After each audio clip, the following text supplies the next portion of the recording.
আসসালামু আলাইকুম। নির্বাচনের বাতাস বইছে, তো সবার মনে একটাই প্রশ্ন যে সব দলের অংশগ্রহণে একটি অবাধ সুষ্ঠু নিরপেক্ষ নির্বাচন হবে, নাকি শেখ হাসিনা সরকারের অধীনের মতোই একটি ভণ্ড নির্বাচন হবে। কারণ বাংলাদেশে যদি সব দলের উপস্থিতিতে নির্বাচন না হয়, বাংলাদেশের ইতিহাসে এই নির্বাচনগুলি হবে প্রশ্নবিদ্ধ। যেমন শেখ হাসিনার 14, 19 এবং 24 সাল বাংলাদেশের যত নির্বাচন হয়েছে সবচাইতে অবৈধ এবং প্রশ্নবিদ্ধ নির্বাচন ছিল। কারণ তখন সবচেয়ে বৃহৎ দল ছিল বিএনপি। বিএনপিকে অজুহাতে বাদ দিয়ে এবং ভণ্ডামি করে যে নির্বাচনগুলি দিয়েছে, সেই নির্বাচন কিন্তু সাধারণ মানুষ মেনে নেয়নি। যার কারণে কেন্দ্রে কেন্দ্রে উপস্থিতি কম ছিল এবং মানুষের নির্বাচনের প্রতি আস্থা হারিয়ে ফেলছে, যে দূর, নির্বাচনে যাবই না, কারণ আমার দলের প্রার্থী নেই আর প্রতিদ্বন্দ্বিতা নেই। এরপরে যখন শেখ হাসিনা সরকারের পতন হলো, এখন এই নির্বাচনের প্রতি মানুষ বেশ উৎফুল্ল। মানুষের মনে একটা আগের আস্থা ফিরে আসছে যে আমার প্রথম ভোট আমি নতুন করে দেব, অথবা যারা আগের ছিল যে অনেক বছর ধরে ভোট দিতে পারিনি এখন ভোট দিব, তো আমার ভোট আমি দিব, যাকে খুশি তাকে দিব, সব দলের অংশগ্রহণ হবে। যদি এই ধরনের পরিস্থিতি এই সরকার তৈরি করতে পারে, তাহলে নির্বাচনটা বাংলাদেশের ইতিহাসে সর্বশ্রেষ্ঠ নির্বাচন হবে। আর এই ধরনের পরিস্থিতি যদি এই সরকার ইচ্ছা করে তৈরি না করে, তাহলে বাংলাদেশের ইতিহাসে আরেকটি প্রশ্নবিদ্ধ নির্বাচন হবে, যে নির্বাচন মানুষের কাছে গ্রহণযোগ্যতা পাবে না। বাংলাদেশের ইতিহাসে বিএনপি এবং আওয়ামী লীগ দুইজনের জনসমর্থন প্রায় সমান। একবার বিএনপি বেড়ে যায়, আরেকবার আওয়ামী লীগ বেড়ে যায়। এই ধারাবাহিকতাই চলে আসতেছে প্রতিটি নির্বাচনে। তো বিএনপি আর আওয়ামী লীগের জনসমর্থনের বাহিরে অন্য যেই সব দল আছে, সেই দলের সমর্থন খুব বেশি হলে 20%, সব দল মিলে 20% প্লাস হবে না। এখন কিছু বাড়লে বাড়তেও পারে, তবে আমার কাছে মনে হয় না যে সব মিলিয়ে বাংলাদেশের জনগণের 20%-এর বেশি অন্য দলের সমর্থন আছে। তো সেইখানে আওয়ামী লীগের সমর্থন আছে কমপক্ষে 30 থেকে 35% প্লাস। এখন তো এই যে একটা বৃহত্তম জনগোষ্ঠীর সমর্থনের দলকে রেখে যদি নির্বাচন হয়, তাহলে এই যে আওয়ামী লীগ যারা করেছে তারা কিন্তু ভোট কেন্দ্রে যাবে না। আওয়ামী লীগ কিন্তু নিষিদ্ধ না, কিন্তু আওয়ামী লীগের যে পর্যন্ত জুলাইয়ের হত্যাকাণ্ডের বিচার না হবে সে পর্যন্ত তাদের দলীয় কার্যক্রম তারা করতে পারবে না।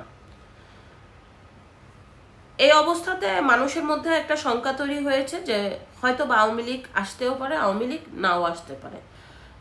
অনেকে বলতে পারে যে আওয়ামী লীগ তো এখন হত্যা করেছে, হত্যার সাথে জড়িত গণহত্যা দল, এই দল কিভাবে নির্বাচনে আসবে। কিছু সংখ্যক মানুষের জন্য বৃহত্তম দল প্রশ্নবিদ্ধ হতে পারে না, আবার একটা বৃহত্তম দলের জন্য কখনো দেশ প্রশ্নবিদ্ধ হতে পারে না। যেমন আওয়ামী লীগের যেসব নেতৃবৃন্দ ছিল তাদের এগেনিস্টে অনেক হত্যার মামলা আছে, শতভাগ নিশ্চিত তারা অনেক দুর্নীতির সাথে জড়িত ছিল এবং বাংলাদেশের অনেক আইন লঙ্ঘন কাজ তারা করেছে। এটা যেমন বিচার হওয়া উচিত, আবার ঠিক একই রকম আওয়ামী লীগকে মানুষের মধ্যে ফিরিয়ে দেওয়া উচিত। আপনার আওয়ামী লীগের অনেক নেতৃবৃন্দের দোষ থাকতে পারে, তাদের মধ্যে অনেক আইন বিরোধী কাজ আছে, তাদের আইনের ব্যবস্থায় নিয়ে আওয়ামী লীগকে এই যে ভোট হবে সেই ভোটে অংশগ্রহণের সুযোগ দেওয়া উচিত। তাহলে মানুষের মধ্যে এই নির্বাচনের গ্রহণযোগ্যতার একটা জায়গা হবে। যদি আওয়ামী লীগ ভোটে অংশগ্রহণ করে, তাহলে বলা যায় যে বিএনপি এবং আওয়ামী লীগের মধ্যে এই মুহূর্তে হাড্ডাহাড্ডির লড়াই না হলেও খুব বেশি যে বিএনপি এগিয়ে থাকবে আওয়ামী লীগের থেকে তা মনে হয় না। তার কারণ হচ্ছে, দেখেন, আওয়ামী লীগের যখন পতন হয় তখন আওয়ামী লীগের শুধুমাত্র তাদের নিজস্ব জনসমর্থন ছাড়া একেবারেই জনগণের জনসমর্থন ছিল না। বাট এই এক বছরে এই ইউনূস সরকারের কারণে, দেশের খারাপ পরিস্থিতির কারণে আওয়ামী লীগের জনসমর্থন ব্যাপকভাবে জায়গা পেয়েছে। সেক্ষেত্রে বলা যায় যে বিএনপির সাথে আওয়ামী লীগের লড়াইটা হবে প্রতিদ্বন্দ্বিতামূলক এবং খুবই আকর্ষণীয়।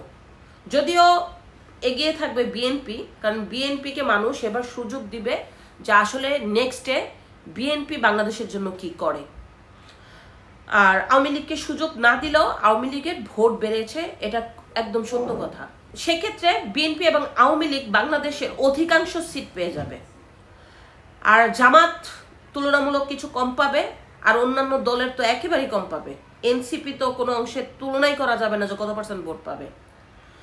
আর যদি কোনো কারণে আওয়ামী লীগকে অংশগ্রহণ করতে না দেওয়া হয়, তাহলে জামাত মূল বিরোধী দল হয়ে যেতে পারে, আর অন্যান্য যে ইসলামিক দলগুলি অত বেশি জায়গা করতে পারবে না। বিএনপি বাহিরে জামাত বিরোধী দল হয়ে যাবে।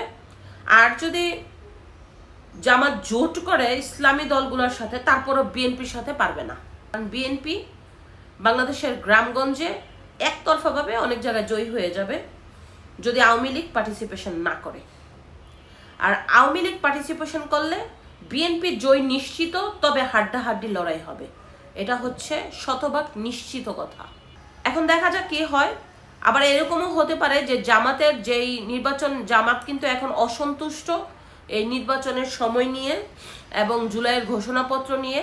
জামাতের দাবি ছিল যে এই জুলাইয়ের ঘোষণাপত্র একটি অধ্যাদেশ জারি করা হোক, অথবা গণভোটের মাধ্যমে এই জুলাইয়ের ঘোষণাপত্র সংবিধানে যুক্ত করা হোক। কিন্তু বিএনপি চাচ্ছে যে এইটা আসলে এখন তফসিল আকারে থাকবে, পরবর্তীতে নির্বাচিত সরকার আসার পরে জাতীয় সংসদের মাধ্যমে এই যে ঘোষণাপত্রের তফসিলটাকে সংসদে অনুমোদন করে সংবিধানে যুক্ত করবে।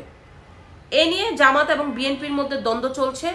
জামাত এবং এনসিপি একমত প্রকাশ করছে। এখন কোনো কারণে যদি জামাত বয়কট করে আর যদি আওয়ামী লীগকে আপনার নির্বাচন আসতে না দেওয়া হয়, তাহলে বিএনপি কি এককভাবে নির্বাচন করবে? এটা প্রশ্নবিদ্ধ হবে না? পুরো বাংলাদেশ ব্যাপী নির্বাচন করলে তো বিএনপি এককভাবে করতে পারবে না, একটা স্ট্রং বিরোধী দল তো দরকার। তো সেই সুযোগটা জামাত নিতে পারে, কারণ জামাত চাচ্ছে নির্বাচনটা একটু লেট হোক, আর বিএনপি চাচ্ছে নির্বাচনটা তাড়াতাড়ি হোক, কারণ যত তাড়াতাড়ি নির্বাচন হবে বিএনপির জন্য সুবিধাটা অনেক বেশি, আর যত দেরিতে নির্বাচন হবে আমাদের জন্য সুযোগ তৈরি হবে। সবচেয়ে বড় কথা হচ্ছে নির্বাচন যত দেরি হবে দেশের জন্য অসুবিধা হবে।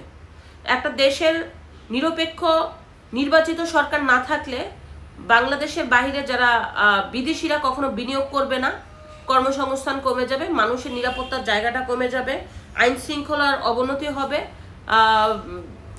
আইনের ব্যবস্থা ভালো থাকবে না, বিচার বিভাগের স্বাধীনতা থাকবে না, এবং ব্যবসা প্রতিষ্ঠান বন্ধ হয়ে যাবে, কর্মসংস্থান কমে যাবে, মানুষ বিশ্বাস রাখতে পারবে না। একটা নির্বাচিত সরকার যে কোনো দেশের জন্য খুব জরুরি, আমাদের দেশের জন্য।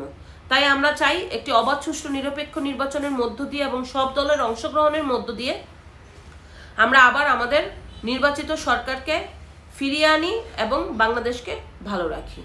ধন্যবাদ।